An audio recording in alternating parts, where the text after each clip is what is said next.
నమస్తే, welcome to 1TV news. Kurnool జిల్లా ఆలూరు నియోజకవర్గం టీడీపీ ఇన్ఛార్జి వీరభద్రగౌడ్ ఆధ్వర్యంలో ఆలూరు టీడీపీ ఆఫీస్ నందు సీఎం రిలీఫ్ ఫండ్ చెక్కులు పంపిణీ చేశారు. ఆంధ్రప్రదేశ్ రాష్ట్ర ముఖ్యమంత్రి నారా చంద్రబాబు నాయుడికి ఆలూరు నియోజకవర్గం టీడీపీ ఇన్ఛార్జి వీరభద్రగౌడ్కి లబ్ధిదారులు కృతజ్ఞతలు తెలిపారు. ఈ కార్యక్రమంలో ఆలూరు నియోజకవర్గం టీడీపీ సీనియర్ నాయకులు, మండల కన్వీనర్, సర్పంచులు, బూత్ కన్వీనర్లు, యూనిట్ సభ్యులు, జనసేన, బీజేపీ నాయకులు, టీడీపీ కార్యకర్తలు, బీబీజీ టీం పాల్గొన్నారు. చిరు సత్కారంతో వాళ్ళు చేయాలని ఒకటి కోరుతూ, అలానే ఒకటే నేను చెప్పేది ఏంటంటే జనసేన అంటే క్రమశిక్షణ. ఎందుకంటే 2019-24 టైంలో మనము కంపల్సరీ చాలా గొప్పగా పోరాడాము. ఎందుకంటే ఆలూరు నియోజకవర్గంలో వైఎస్ఆర్పీ మీద పోరాడిన ఏకైక పార్టీ ఉందంటే జనసేన పార్టీ. పెట్టుకొని మనం పని చేయాలి తప్ప తలకి ఎక్కించుకొని పని చేయకూడదు. గుర్తుపెట్టుకొని మీరు మాట్లాడాల్సింది ఎవరు కూడా. ఏమన్నంటే ఇక్కడికి వచ్చేసి ఏమి కండువా తీసుకొని ఫోటోలు తీసుకుంటే అయిపోతుందా పరిపాలన అంటే అది కాదు కదా. మాకు చేతగా కదా, మేము మాట్లాడలే కదా. మీకన్నా గొప్పగా మాట్లాడగలము, మీకన్నా గొప్పగా అడ్మినిస్ట్రేషన్ చేయగలము, మీకన్నా గొప్పగా నేను కర్నూలు కూర్చొని మాట్లాడగలరు. తమ్ముంటే ఎవరైనా కూర్చొని రావచ్చు. అది కాదు కదా కావాల్సింది. మనం పరిపాపుగా 4500 కిలోమీటర్లు రాష్ట్ర స్థాయిలో వేస్తే ఒక్క కర్నూలు డిస్టిక్ లోనే 29 గ్రామాలకి ఇంతవరకైనా స్వాతంత్రం అని చెప్పినట్టు రోడ్డే వేయిన రోడ్లకి ఈ రోజు మన డిప్యూటీ సీఎం గారు, సీఎం చంద్రబాబు నాయుడు గారు చెప్పేసి ఆ ఊరికి రోడ్లు వేయాలని చెప్పేసి రోడ్లు వేయించిన ఘనత కూటమి ప్రభుత్వం. ఈ రోజు మీరా ఈ రోజు రోడ్ల గురించి మాట్లాడుతున్నారు. అసలు మీకు అర్హత ఉందని మాట్లాడుతున్నారు. ఈ రోజు అదే విధంగా ఈ బస్సులలో పాల్గొని దీన్ని విజయవంతంగా చేయాలని కోరుతున్నాము. ప్రతి ఒక్కరికి రండగా అందరికీ ఇస్తారు. గ్రామంలో నేను వస్తాను, మండల ఆఫీసులో నేను తిరుగుతాను, ప్రజల కోసం అందరికీ నేను నిలబడతాను. ఎవరంటే వస్తారు, నేను చూస్తాను, ఇటువంటి కూర్చోను. ఎందుకంటే ఈ రోజు మన యుగోలకు వెళ్ళిపోతే మన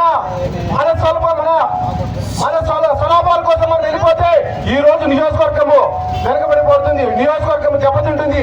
అది జరగకూడదంటే మనకి ఏకాభిప్రాయం చాలా ఇంపార్టెంట్. ఈ రోజు నేను ఎందుకు చెప్తున్నానంటే చాలా చేసుకోవచ్చు మీరు. ఇక్కడ నుండి నేను ప్రతిరోజు రైతులకు ఇబ్బందులు లేకుండా సకాలంలో యూరియా సరఫరా చేయాలని డిమాండ్ చేస్తూ నాగర్ కర్నూలు జిల్లా అచ్చంపేటలోని అంబేద్కర్ చౌరస్తా వద్ద కేటీఆర్ పిలుపు మేరకు బీఆర్ఎస్ ఆధ్వర్యంలో ధర్నా నిర్వహించారు. రైతులకు మద్దతుగా రాష్ట్ర వ్యాప్తంగా నిరసన కార్యక్రమంలో భాగంగా ర్యాలీగా బయలుదేరుతున్న బీఆర్ఎస్ నాయకులను పర్మిషన్ లేదంటూ పోలీసులు అడ్డుకునే ప్రయత్నం చేశారు.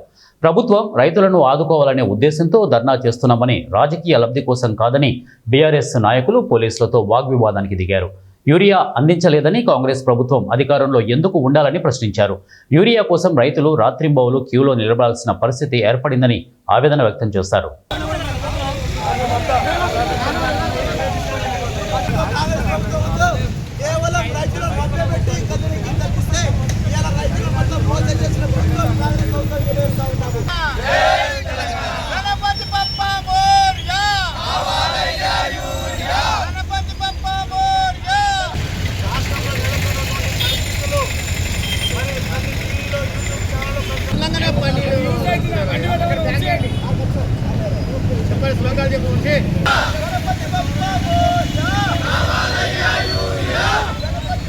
కడప జిల్లా పోరుమామిల్ల వైఎస్ఆర్ కాంగ్రెస్ పార్టీ కార్యాలయంలో దివంగత నేత, మాజీ ముఖ్యమంత్రి డాక్టర్ వైఎస్ రాజశేఖర రెడ్డి 16వ వర్ధంతిని పురస్కరించుకొని వైఎస్ఆర్సీపీ పార్టీ అదనపు సమన్వయకర్త నల్లేరు విశ్వనాథ్ రెడ్డి తన కార్యాలయంలో వైఎస్ఆర్ చిత్రపటానికి పూలమాల వేసి ఘన నివాళులు అర్పించారు. అనంతరం ఈ కార్యక్రమానికి హాజరైన వేలాది మంది నాయకులు, కార్యకర్తలతో కలిసి ర్యాలీగా బయలుదేరి స్థానిక ప్రభుత్వ ఆసుపత్రి చేరుకొని పేషెంట్లకు పండ్లు, పలహారాలు పంచిపెట్టారు. Electronic media and print media ప్రతినిధులకు అందరికీ నా హృదయపూర్వక నమస్కారాలు. మన ప్రియతమ నాయకులు వైఎస్ రాజశేఖర రెడ్డి 16వ వర్ధంతి సందర్భంగా ఆయనకు నా తరపున, మీ అందరి తరపున శ్రద్ధాంజలి ఘటిస్తున్నాను. మన నాయకులు మన మధ్యన లేకపోయినప్పటికీ ఆయన అందరి గుండెల్లో ఊడుగట్టుకున్నటువంటి వ్యక్తి. 16 సంవత్సరాల క్రితం ఇదే రోజున రాష్ట్ర వ్యాప్తంగా శోక సముద్రంలోకి మునిగిపోయిన రోజు, చీకటి రోజు. ఆయన చనిపోయిన మరణ వార్త విని తట్టుకోలేక దరిదాపుల్లో 500 మంది నుంచి 600 మంది హఠాత్తుగా చనిపోవడం కూడా జరిగింది. అంటే ప్రజల హృదయాలలో ఆయన ఎంత గూడు కట్టుకున్న వ్యక్తితో మీ అందరికీ తెలిసిన విషయమే. ప్రజల మన్ననలు పొందిన వ్యక్తి. ఆయన మన మధ్యన లేకపోయినప్పటికీ ఆయన పెట్టిన ఎన్నో సంక్షేమ పథకాలు ఈరోజు ఒక రాష్ట్ర వ్యాప్తంగానే కాకుండా భారతదేశ వ్యాప్తంగా కూడా అమలు జరిగే పరిస్థితి. ప్రస్తుత కూటమి ప్రభుత్వం, ఎన్డీఏ ప్రభుత్వం ఈరోజు అదే రాజశేఖర రెడ్డి గారు పెట్టిన పథకం, ఆరోగ్యశ్రీ పథకం అనేది ఆయుష్మాన్ అనే పథకం పెట్టి భారతదేశ వ్యాప్తంగా జరుపుతూ ఉన్నారు. అంటే ఆయన ప్రత్యేకత ఎంత ఉందో గుర్తు చేసుకోవాల్సిన అవసరం. అంతేకాకుండా ఆయన పెట్టిన సంక్షేమ పథకాలలో ఎంతో ఆరోగ్యశ్రీ అనే పథకం పెట్టి ఎంతోమంది ఆపరేషన్లు చేయించుకోలేని పరిస్థితి, గుండె ఆపరేషన్లు కానీ ఇతరాతర జబ్బులు కానీ ఏవైనా వస్తే చనిపోయే పరిస్థితి. ఆయన 2004లో ముఖ్యమంత్రి అయిన తర్వాత ఆరోగ్యశ్రీ అనే పథకం పెట్టి ఎంతోమంది కుటుంబాల్లో వెలుగు నింపినటువంటి వ్యక్తి. అంతేకాకుండా ఎక్కడైనా ఏదైనా యాక్సిడెంట్ అయితే ఎవరో పెద్ద సాగుకారులు తప్పక అంబులెన్స్లో వెళ్ళలేని పరిస్థితి. అట్లాంటిది 108 అనే పథకం పెట్టి వితిన్ 10-15 నిమిషాల్లో కుయ్యమంటూ చేరే పరిస్థితి. ఇప్పుడు వాళ్ళను అర్ధ గంటలోనే హెడ్ క్వార్టర్ హాస్పిటల్కి చేర్చే పరిస్థితి. అంతేకాకుండా వైద్య రంగం. ప్రకాశం జిల్లా గిద్దలూరు నియోజకవర్గం ఖమ్మం మండలం జనసేన పార్టీ అధ్యక్షులు తాడిశెట్టి ప్రసాద్ ఆధ్వర్యంలో ఖమ్మం స్టేట్ బ్యాంక్ ఎదురుగా డిప్యూటీ సీఎం పవన్ కళ్యాణ్ పుట్టినరోజు వేడుకలు శాసనసభ్యులు ముతుమల అశోక్ రెడ్డి మరియు Janasena party incharge Bellamkonda Saibabu cake cut చేశారు. ఇక పేదలకు దుప్పట్లు పంపిణీ చేశారు. ఈ కార్యక్రమంలో జనసేన జిల్లా కార్యదర్శి లంకా నరసింహారావు, జిల్లా సంయుక్త కార్యదర్శి తదితరులు పాల్గొన్నారు. గిద్దలూరు నియోజకవర్గ ఎన్డీఏ కూటమి తరఫున గౌరవ ఉప ముఖ్యమంత్రి మరియు జనసేన పార్టీ అధినాయకులు పవన్ కళ్యాణ్ గారికి జన్మదిన శుభాకాంక్షలు తెలియజేస్తూ కర్నూలు జిల్లా పత్తికొండలోని స్థానిక జనసేన పార్టీ కార్యాలయంలో Andhra Pradesh deputy CM Janasena party అధినేత పవన్ కళ్యాణ్ పుట్టినరోజు వేడుకలు ఘనంగా నిర్వహించారు. పార్టీ ఆఫీసులో జై జనసేన, జై జై జనసేన అంటూ పార్టీ కార్యకర్తలు ఆఫీస్ ప్రాంగణంలో మార్మోగించారు. కేక్ కట్ చేసి రక్తదాన శిబిరం ఏర్పాటు చేశారు. ఈ శిబిరంలో దాదాపు 45 మంది రక్తదానం చేసినట్టు పత్తికొండ జనసేన సమన్వయకర్త సిజి రాజశేఖర్ తెలిపారు. అనంతరం పత్తికొండ జనసేన సమన్వయకర్త సిజి రాజశేఖర్ మాట్లాడుతూ పవన్ కళ్యాణ్ రాష్ట్రానికి డిప్యూటీ సీఎం అయినప్పటి నుంచి రాష్ట్ర అభివృద్ధి పదంలో పరుగులు పెడుతోందని అన్నారు.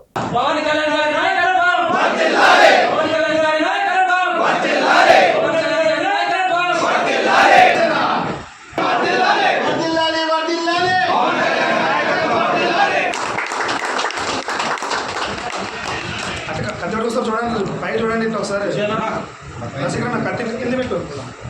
ఇప్పుడు చూడండి, చూడండి ఫోటో తిండి.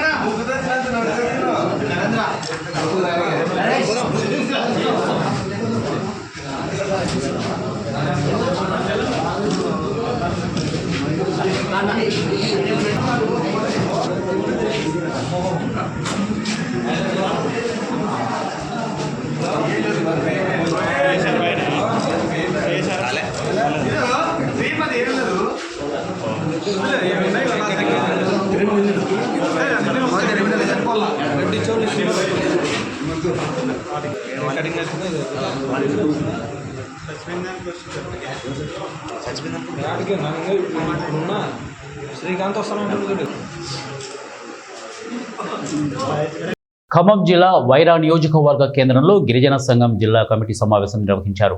కాంగ్రెస్, బీజేపీ పార్టీలకు చెందిన ప్రజాప్రతినిధులు, భద్రాచలం ఎమ్మెల్యే తెల్లం వెంకట్రావు, ఆదిలాబాద్ మాజీ ఎంపీ సోయం బాబురావు అలాగే తదితరులు ఎస్టీ జాబితా నుంచి లంబాడీలను తొలగించాలని సుప్రీంకోర్టులో పిటిషన్ దాఖలు చేయడానికి తెలంగాణ గిరిజన సంఘం తీవ్రంగా ఖండిస్తోందని, ఇది రాజ్యాంగ ఉల్లంఘన అని, వారి పై చట్టం ప్రకారం చర్యలు తీసుకోవాలని రాష్ట్ర ప్రభుత్వానికి తెలంగాణ గిరిజన సంఘం జిల్లా ప్రధాన కార్యదర్శి ఆదివాసీ అధికార్ రాష్ట్రీయ మంచ్ జాతీయ కమిటీ సభ్యులు భూఖ్య వీరభద్రం డిమాండ్ చేశారు.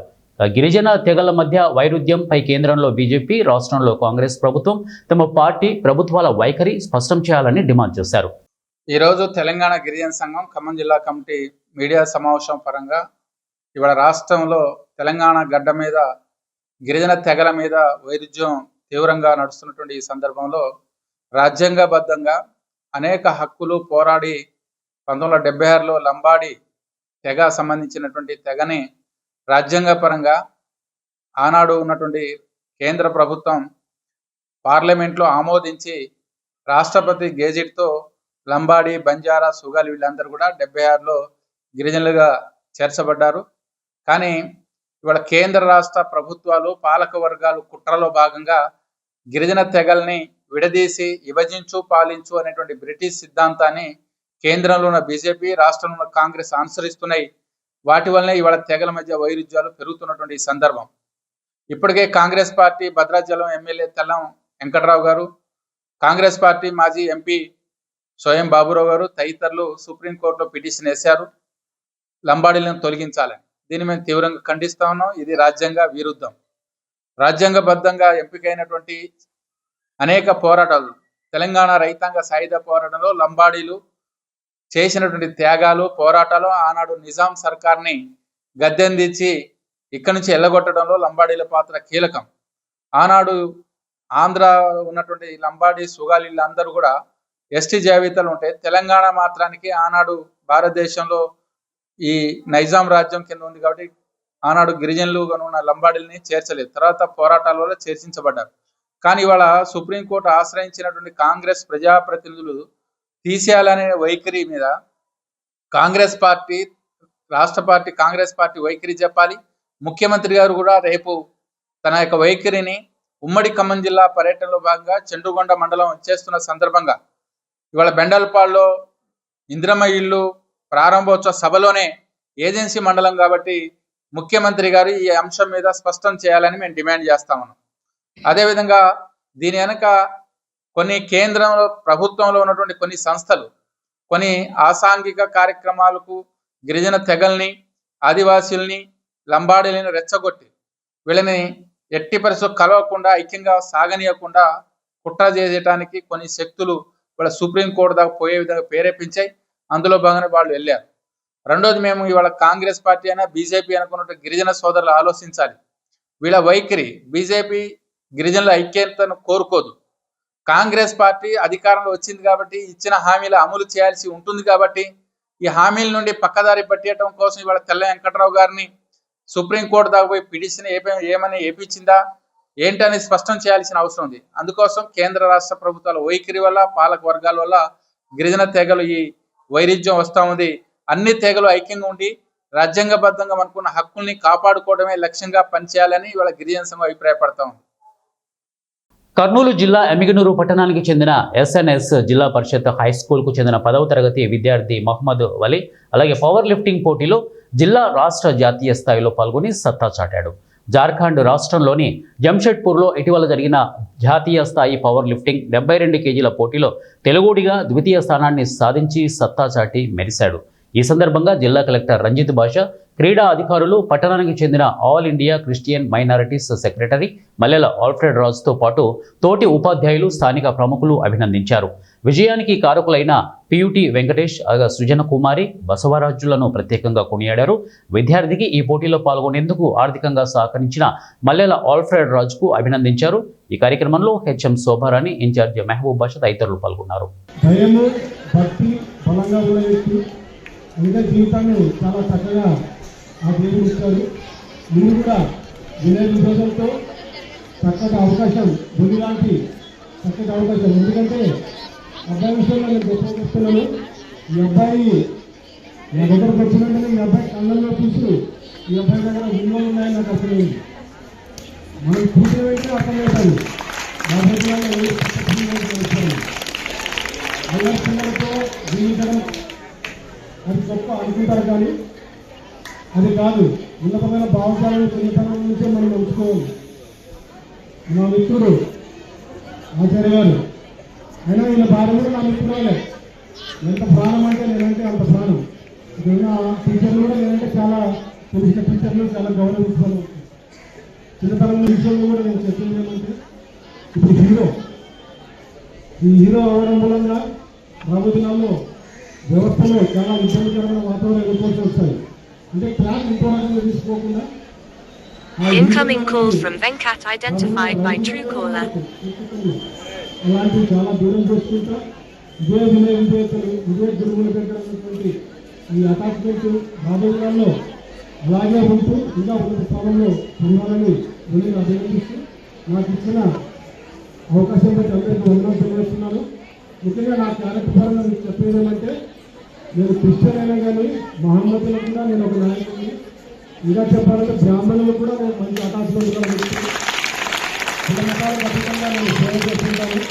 ఇవే బులెటిన్ అప్డేట్స్. నెక్స్ట్ బులెటిన్లో కలుద్దాం. అండ్ దెన్ కీప్ వాచింగ్ వాటీవీ న్యూస్. ప్రతిక్షణం ప్రజల పక్షం.